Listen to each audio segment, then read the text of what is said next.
everybody, and welcome to me, Elizabeth Jones' Variety Hour. Hello, hello, Elizabeth, Mary, our variety. Number 80. Did you know that? We're at 80 shows already. 80 shows. I think it's 80. Okay. Some of them are like 3 minutes long, and some are 6 hours long. But I think there's 80 listings of 80. Oh, guys started. Oh, look, a leaf blower. Just what we needed. I guess we're just gonna have to talk louder. All right. So anyway, so yes, so we've done 80 shows, and I always joke that that's almost 3 days, 24 hours a day, round the clock for 3 days. You can watch nothing but us. You lucky people. I don't know anyone who's tried, but the opportunity is there. It's September 11th, sadly. Sad Patriots Day, I think they call it. Yeah. Yeah, and but I didn't get the day off from work. But what a day it was, 23 years ago. Yeah. Yeah. And it was a Tuesday. I remember it well. And everybody stopped working just to watch television to see what was going on. Nothing really happened after noontime, but and it was a terrible day. But it is September, and October's coming up. October is a good time for baseball. I'm wearing my baseball jersey. We'll be wearing our Halloween costumes soon too. Yeah, but don't tell anyone what it is, all right? Yeah. It's always a surprise because I always feel if somebody knows my Halloween costume, they're going to do it better than me. I mean, I could put on a powdered wig and say I'm George Washington, but they would probably find a way to wear a powdered wig and and boots, and probably go to Mount Vernon and do cosplay with them. And so I don't tell anyone what I'm doing until the day comes. Well, usually the first party comes maybe a couple of days before then. Yeah. But when you move to another town, you get to renew your costumes. I'm running out of people to play. Anyway, not really. There's always someone. I haven't done Donald Trump yet.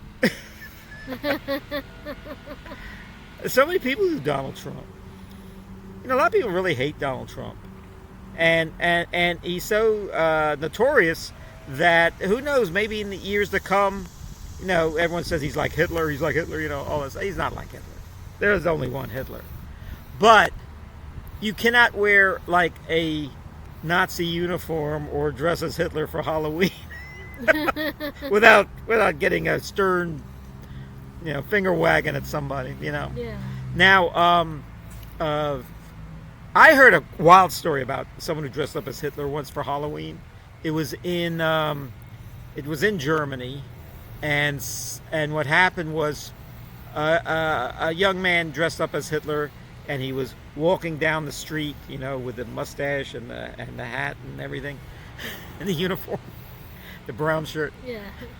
And you would think there would be outrage. This was probably back in the 70s. There were people that were like blessing themselves when he walked by. Oh, the Fuhrer is back. Has returned. The good old days, Gives you some idea. That's why Nazism is banned in Germany, because they always feel it could happen again. Yeah.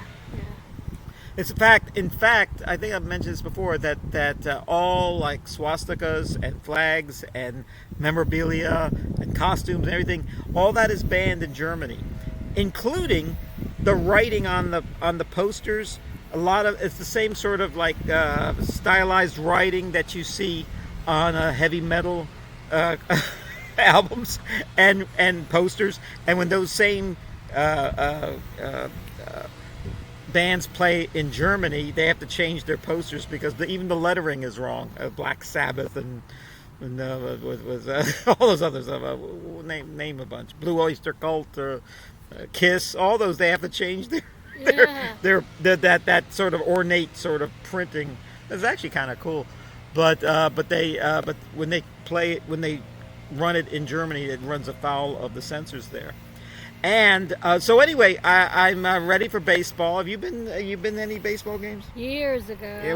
What'd you do there? I went to one with the Richmond Braves. Richmond Braves. Yes. I just sat there and just watched them. So. Watched them. Yeah. Oh, I used to go to the ball games all the time, and I loved going to baseball, especially when I was probably in my early teens, and but my mom wouldn't let me go by myself. I had to find friends to go to, and I hated that. I really hated that because they didn't want to go, and I did, and they're dead, and my mom would say, well, if you do go, don't go to the bathroom. I said, what do you mean don't go to the bathroom? Because there are weirdos in the bathrooms waiting for guys like you. And I said, then I won't go. I'm not there to go to the bathroom. I'm there to watch a ball game.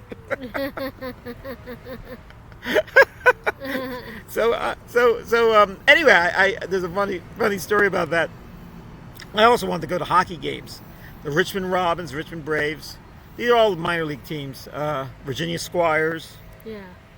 And football, I guess it was the Richmond Mustangs, Richmond Rebels. There was a few teams, minor league football teams in those days. And I wanted to go to all of them. Just love sports. So there was one kid who wanted to go to a hockey game. And I wanted to go too. And he said, "Do you want to go to the hockey game this weekend?" I said, yeah, I want to go. We're on the phone. Okay. So then, make plans to go to the hockey game this weekend. So then maybe an hour before the game started, he called me up. He says, "Why aren't you here?" I said, "I'm waiting. I'm waiting to go to the game." And he says, "Yeah, when is your dad going to pick me up to take us?" My dad? My dad's not going to take us to the ball game, to the hockey game. So I said, "Can your dad take us to the ball game? You were the one who initiated this invite." So he goes, "Let me ask."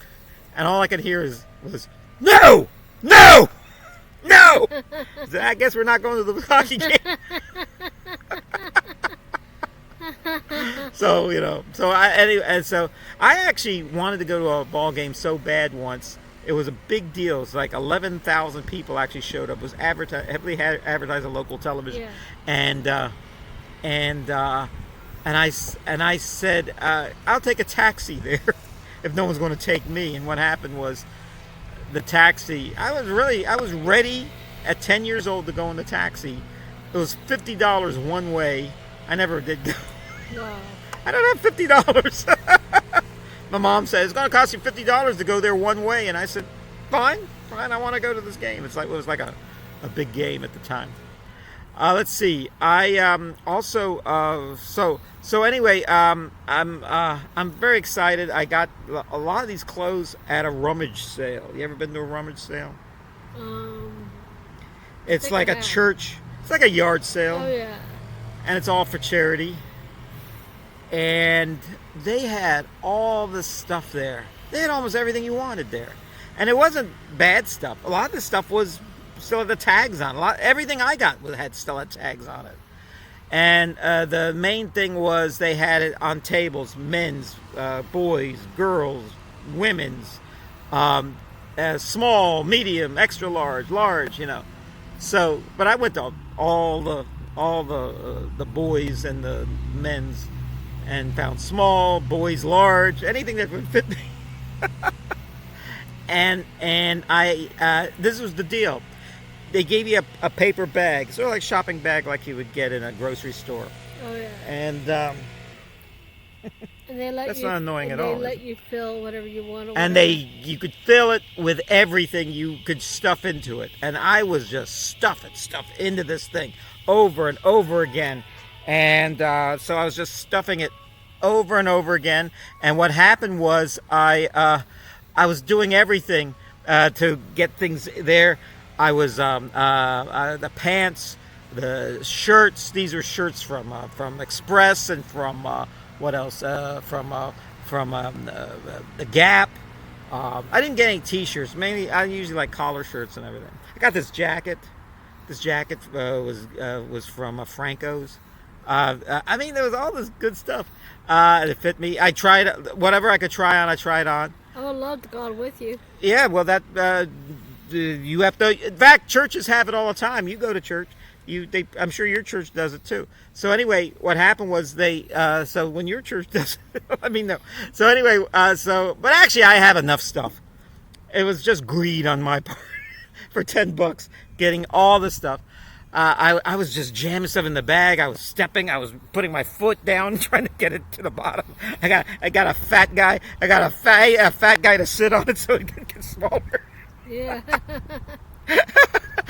and then once I got it the way I wanted, everything I wanted, then I took everything out and said, do I want this pair of pants? Give someone else a chance and everything. Do I want this shirt? This shirt may not fit me, that type of thing. If there was any reason not to get it, I didn't get it.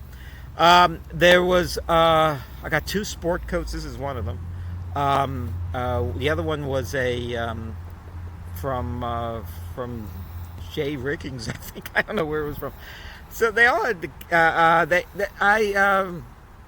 they also had, I don't wear belts. I wear suspenders. So I looked at the belts and there were no suspenders there. So I said, do you have any suspenders here? And they said, well, they're not with the belts, they're with the ties. So I go to the ties, and the ties I didn't really care for.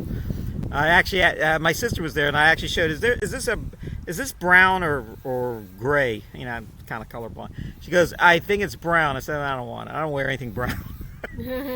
Brown's my. I don't wear brown, yellow, or orange. Oh, yellow and orange ain't, if it works, but certainly I never wear brown. Yeah. So anyway, or beige. I don't wear anything boring. So anyway, so there's all these suspenders. You know what suspenders are? They're like things that you wear underneath. Yeah, that you wear them instead of belts. Yeah. And I wear suspenders all the time. I don't wear belts. So, but you know what suspenders are something people do not wear. They're kind of like overalls, sort of. Yeah, they're like bra straps or something. Yeah. When you first start wearing them, they're like 2 large rubber bands you're wearing. But these were really good. They were silk. There was leather ones. And they were never worn.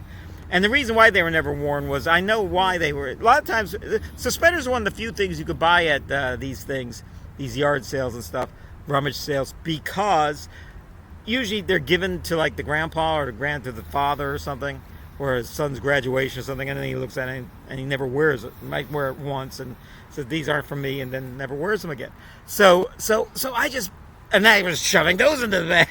They had bow ties, with tuxedo bow ties, black ones. I haven't even tried those on yet. I haven't worn a tuxedo since last weekend, so I haven't had a chance to wear it. They had tuxedo shirts with the ruffles on them and everything.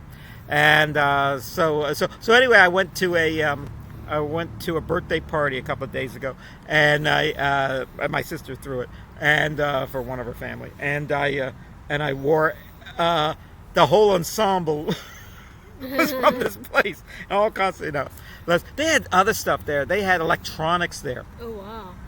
They had TV sets for like $10. Wow. And they would plug them in to see if they're working. A lot of these, they don't know if they're working and stuff. VCRs, stuff like that. DVD players. I bought a iPhone.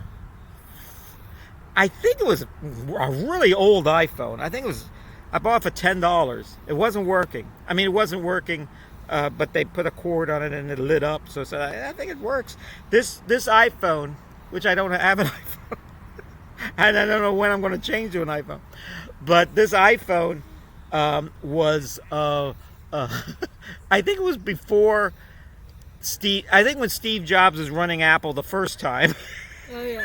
It was from that era. Yeah. It was that old. I think it was pink and purple and little stickers on it. And I guess someone outgrew it. But I have an iPhone. What else do I have?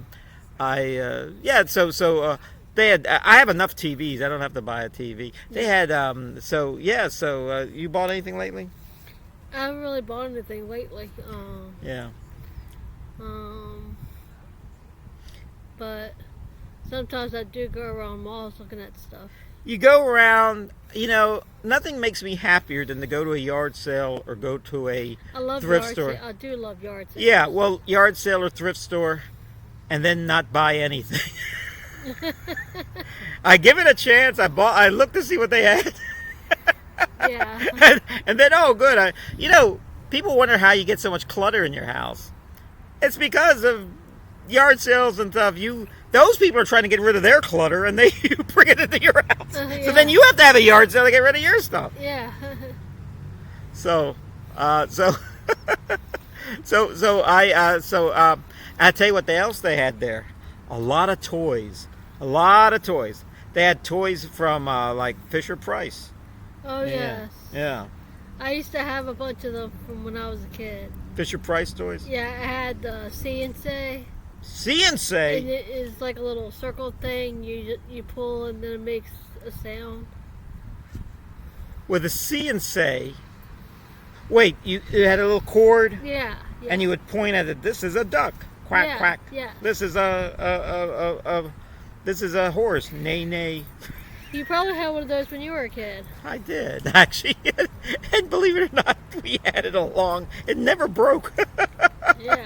In fact, I had it from way back, this CNC, and all the kids in my family played, and then all the grandkids played with it. And I tell you what was neat about it was when the grandkids were born during, I guess, the rap era. Yeah. And if you actually did the cord and the thing, that you could go. Yeah. I used to do that when I was a kid when I had it. With the CNC. Yes. Like you were doing the rap. Yeah. So we found joy. It didn't work as well as it used to because we'd point it to the duck and the cow would moo. But it still kind of worked, and it was a surprise every time we did it. Yeah. What was neat about it was the cord never broke. I think once the cord breaks, then that's it. Because it's all. You don't need batteries for it. It was a great toy. Yeah. What else did you have there from Fisher Price? I used to have a little barn house, and then you opened the door and it went moo, moo, moo. That the only sound it made? Yeah. It didn't have other animals. I had a cow, a horse. Oh, okay. And the little people. The little people. Little figurines. The weebles. Yeah. Yeah, they wobbled. Yeah. They never fell down, those things. Yeah. In fact, I still, if you look hard enough in my toy collection, there's actually, I think I still have not the bigger toy, but the Weeble. The Weebles, you couldn't even throw them away. You would turn them on their side and they'd pop up and everything. Yeah. So we had the Weebles. Yeah, the Weebles were good. We had the popcorn maker. I think it was a popcorn maker where you push a little kids would play I used to have that too. and it would pop up the marbles or something. It sounded like a popcorn popper. I used to have that. And then there was we had a school bus where you had little pegs of people. They weren't Weebles, but they were, little wooden things, figurines, and we put them in there.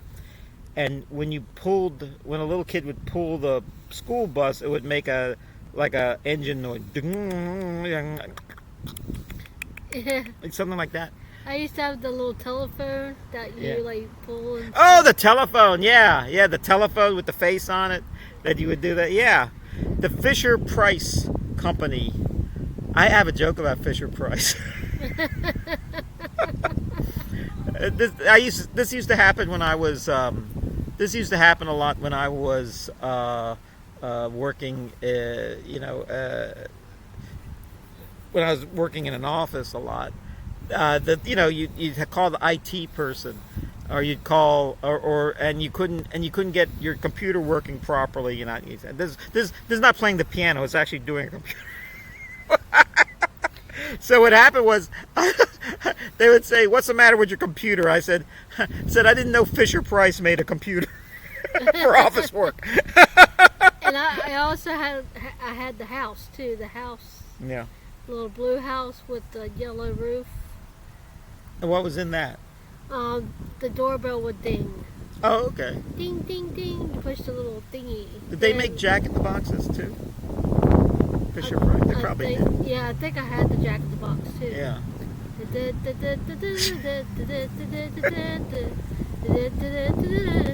Pop goes the weasel. Pop goes the weasel. That's my favorite Father's Day song. Pop Goes the Weasel is the only song that you always hear on a Jack in the Box.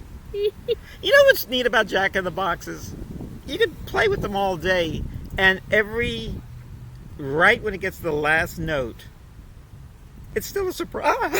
Because you're kind of scared when that thing comes up. Yeah. The clown on the spring. We actually, I think believe it or not, our Jack in the Box broke eventually. We had it for years. So I tore it apart. Thinking the little kids in the family would like to play with the puppet thing. But I found the coolest thing inside. It was the music. And it was basically like a player piano. And it had little nubs that went against a bunch of, I guess like a harpsichord type of thing. Yeah. And it would bloop, bloop, bloop, bloop, bloop, bloop, bloop, bloop, bloop, bloop, bloop, bloop. And that's basically how it worked. Oh, it was like a player piano sort of thing. Yeah. That's how it works. I had a couple music boxes like that. Yeah. Years ago. Oh yeah, music box. You actually see it, the cylinder with the thing. Yeah. Yeah, that my grandmother gave me. That was years before ago. radio. That was the only way you could hear music in those days. Yeah. The same song over and over again.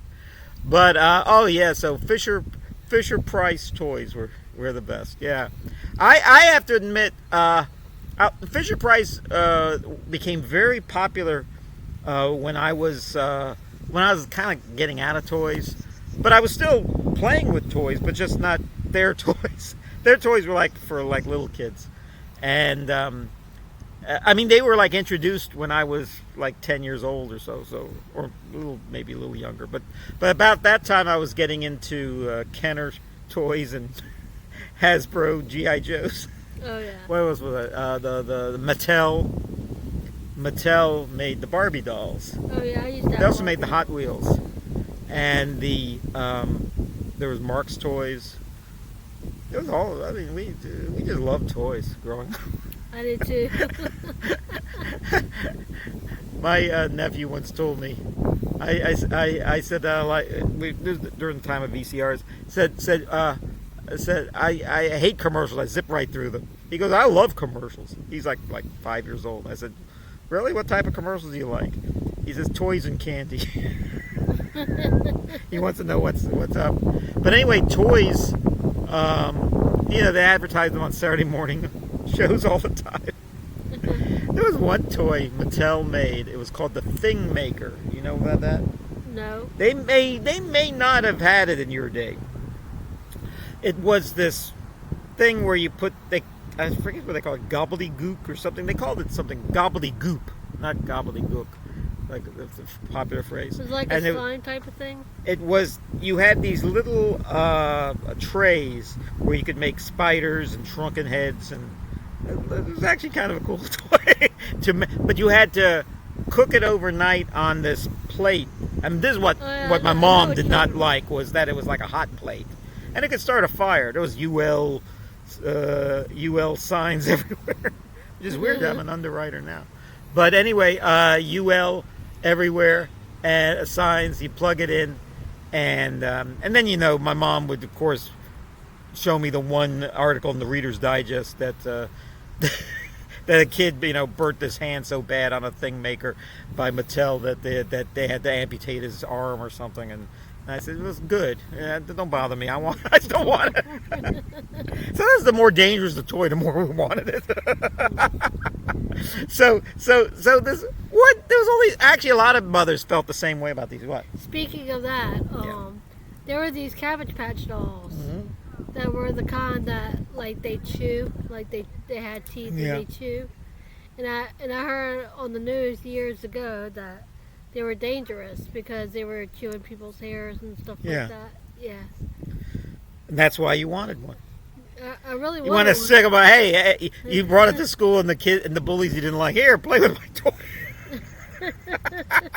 Stick your finger in the mouth. Good, the person lives without the tip of their finger the rest of their life. That'll teach them. So anyway, and so anyway, there was this one. A lot of mothers did not like this thing maker. It was called.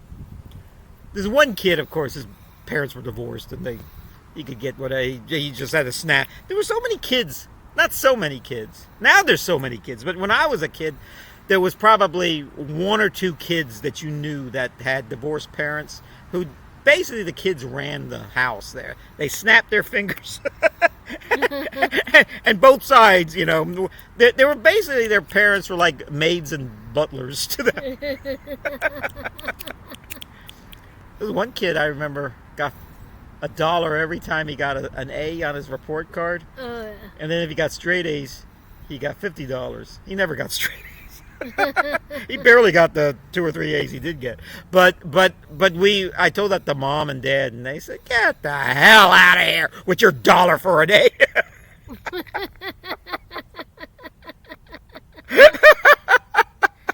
You should get A's because you want to get A's, or you should get A's, or it's expected of you, not because $1 is coming your way. Well, anyway, this one kid had a thing maker, the straight A kid, or the non-straight A kid. he would make all the shrunken heads and the spiders and the worms and the snakes and all the cool things that it made. What else? The bullets, everything a kid would want, He made them, and then he took them to school and sold them for like a nickel a quarter. and we would buy them. So now we had them, but it wasn't the same as making your own, which is what we wanted. There was one thing I saw in the Sears catalog. I don't know if anyone had this, but it was this toy that you could. God, think about it, it's awful. You would put rocks in it, and the thing would grind the rocks up or polish them, give them a sheen or something. Oh. And the way the ad in the Sears Wish book was for Christmas was you would put in, like, I don't know, rocks from your driveway, and then when you finished pushing a couple of buttons, out would come out precious gems. Rubies, sapphires, diamonds. Okay, yeah. So I thought of this as like you're a little kid, you believe all this stuff that is alchemy. Oh, I could become a millionaire just buying this $15 toy, or getting my mom and dad to buy it for me for Christmas, and then getting this thing. Well, guess what I found out from someone who actually did buy it. And this I found out years later, like in college, when that kind of when I almost forgot about it. I think I brought it up, and some kid said that I had that machine, and what it was they actually supplied you with the rocks. You couldn't just take any rocks and turn them into rubies and emeralds. And it does, and you spend all day, it sounds like a blender. And of course, your parents will say, "Turn off that damn thing." I'm trying to watch television, the interference while I'm watching the Virginia Graham show or the football game. So that would happen, and then when they took it out, they were the same rocks, only were a little shinier and smoother. But there was their rocks. It wasn't any rocks you could bring in. So then years later, I heard about alchemy was very popular in the Middle Ages and stuff. Yeah. Where they try to turn water into gold, stuff like it. And the first thing that came to mind was that thing. Yeah, I wanted a machine that could do that, with turn rocks into diamonds. Yeah. Then in Superman, remember he squeezed the lump of coal and turned into a diamond? I said, well, we're not Superman. Who is Superman? Yeah. So those get-rich-quick schemes never seem to work. Yeah. Now, you were also talking about, we were talking before this. Oh, we're talking about Spanky and Our Gang. Yes. Now tell me about Spanky and Our Gang. There was a music group back in the 60s called Spanky and Our Gang. Yeah. And the lady was named Elaine Spanky McFarlane. Yes. And they did hits like Sunday Will Never Be the Same, Lazy Days, and Georgie Girl. Actually, they didn't do Georgie Girl. The Seekers did that one. Yeah. But That's a good song. yeah, it is. The one song I know is the one I didn't do. But they did Hey there. Lazy Days, and I Like to Get to Know You, and Sunday Will Never Be the Same. I have to admit, I don't know anything about Spanky and Our Gang except for one thing. They were on the Ed Sullivan Show a lot. And when you hear about the greatest people from the Ed Sullivan Show, like the Doors and the Beatles and Elvis and all, every once in a while they'll come out with these compilation CDs or maybe videos where they show all the clips from these shows and everything. Well, what they don't show, they always show like one or two songs from the Spanky and Our Gang, and everyone says, "Who? Whatever happened to them? Who are they?" It was a pretty girl, like a hippie type girl. I guess they were a type of. They were sort of like the Mamas and the Papas. They were a poor man's Mamas and the Papas. Yeah. The name was cool, Spanky and Our Gang, because her name was Eileen. What? Eileen? Elaine McFarlane. Well, McFarlane, the original Spanky from the Our Gang comedies, the little boy, was the little boy with the cap. It was named Spanky McFarlane, and thus I guess the name. Oh, McFarlane. Oh, there you go. But they had nothing to do with the Our Gang comedies. Yeah. Now, did you watch the Our Gang comedy, the Little Rascals? Oh yeah, they were years called? ago. Yeah, weren't they good? They were so funny. They were good.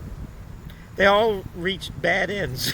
The only guy who lived a long time from he just died, I think last year, was Robert Blake. Used to be Mickey Gibitozzi. Used to be known as Mickey of the Our Gang comedies, and he murdered his wife. So and was on trial for that. He had a good career though. He had TV shows and stuff. On the Johnny Carson show a lot. You see clips of him. He ruined his career. You like Robert Blake? Yeah, there's this episode that I liked that was really funny. Of what? It's about it was this horse that they dealt with. Yeah. And this man kept getting hit by the horse. Oh yeah. Yeah, that was funny. Oh, was it? There are different Our Gang comedies. Because the kids kept getting older. Yeah. There were all, I think, began with Hal Roach at Hal Roach Studios, who also made the Laurel and Hardy movies. And they moved on. They were silent. And then they moved on to the 1930s, which is the ones most people know, with Spanky and Alfalfa. And Darla and Stymie and Buckwheat. Buckwheat. Jackie Cooper was a member of them. Yeah. He had a good career. Jackie Cooper and Robert Blake were the only ones that actually parlayed that into a huge career when they got older. Who else? There was and then they moved on from there. There was a kid with a voice problem, Froggy. Froggy, yeah. There was and that's when Robert Blake was a little younger. There's Mickey Gubitosi. He had to change his name as an adult or Bobby Blake, because he was only getting either kids roles or he was typecast Italian kid roles, and then he wound up in movies like Humoresque, one of my favorite movies. Also in Treasure Sierra Madre. He's even in the Laurel and Hardy movie. Yeah, by that time, the Our Gang had moved to MGM, but they weren't very good. Anyone who moves to MGM or 20th Century Fox from Hal Roach or Max Sennett didn't do so. I forgot what the episode was called I was talking about with the horse. There's one I really like of Our Gang, and that was the early. You've probably seen it. I have seen pretty much all of them. I always think, oh, here's one I haven't seen, and then probably halfway through it, I now I remember it. Mm-hmm. There was one I never get tired of watching where I think they're all going someplace, and Spanky is the youngest of their group, but they all have like baby brothers and sisters, and he's asked to babysit them. So here's like a 4-year-old kid babysitting a bunch of babies, and they're all walking around, with their diaper and dialing, and he's trying to corral them all, and this one kid just says remarkable. That's the only thing, and he's trying to tell them a story about Tarzan. And it's so funny because I never really saw Spanky in a whole lot of other things. I think at the time he was in a few things, but then the only thing I ever saw him in when he was old was an episode of Cheers once, where he's just a cameo. Aren't you George McFarlane, who used to be Spanky? Yeah. Still am. Yeah. So Spanky and Our Gang, yes. Oh, by the way, we're talking about Our Gang, but they're also known as the Little Rascals. They changed the name because I think they didn't want to pay any residuals to the kids that were still alive. So if they changed the name, their contracts were for Our Gang and not the Little Rascals. Oh, That's okay. what I heard. Yeah. I think there's actually a more detailed reason, and somebody told me that wasn't the reason, but they did change the name for television to the Little Rascals. Yeah. And the movie is called The Little Rascals, and they tried to reenact the characters in there. Yeah. So anyway, let's take a little break. Yeah, we're going to take a little break, and thank you all for tuning in. We'll be back in a little bit. God bless.